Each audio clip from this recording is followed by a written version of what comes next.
ರೊಮ್ಯಾಥೆಟಿಕ್ athletics ಅಂತ ಹ್ಮ್ ಅದಿತ್ತು sir. ಎಲ್ಲಿ ಇಲ್ಲಿ ಮೆಡ್ಜನ್ ಹಾಸ್ಪಿಟ್ಲಾಗ ಒಂದು 10 ವರ್ಷ ಗಂಟೆ ನಮ್ಮ ತಂಗಿ ನಾವು ಎಲ್ಲ ಜೊತೆಗಿದ್ದೀವಿ ಸರ್. ಅವರೆಲ್ಲ ತೋರಿಸಿದ್ರು, ಕಡಿಮೆ ಆಗ್ಲಿಲ್ಲ. ಮತ್ತೆ ಅಲ್ಲಿ ಹೋದ ಸ್ಟಾರ್ಟ್ ಆಯ್ತು. ಅದು ಮೆಡಿಸಿನ್ ಏನಪ್ಪ ಅಂದ್ರೆ ಆಯುರ್ವೇದಿಕ್ ಈಗಿನ ದೊಡ್ಡದೇ ಆದಿಲ್ಲ.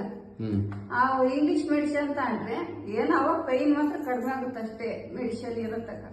ಆಮೇಲೆ ಅದೇ ಮಾಮೂಲಿ ಕಂಟಿನ್ಯೂ. ಇದು ಹಂಗಲ್ಲ ಸರ್, ಆಯುರ್ವೇದಿಕ್ ಅಂದ್ರೆ ಆ ಸೈಡ್ ಎಫೆಕ್ಟ್ ಇರಲ್ಲ. ಅದೇನೆ ಕ್ಲಿಯರ್ ಆಗುತ್ತೆ ಸರ್, ನೋವು ನಿವಾರಣೆ ಆಗುತ್ತೆ. ಮತ್ತೆ ಸರ್ ಇದು ನನಗೆ ಹೆಂಗಾಗಿತ್ತಪ್ಪ ಅಂದ್ರೆ 1 ತಿಂಗಳು ಬೇರೆ ಹಿಂದೆ ಆಯುರ್ವೇದಿಕ್ ಇದು ಸರ್. ಆಯುರ್ವೇದಿಕ್ನಾಗ ಯೂಟ್ಯೂಬ್ ಅಲ್ಲಿ ಒಂದು ನೋಡಿದೆ ಸರ್.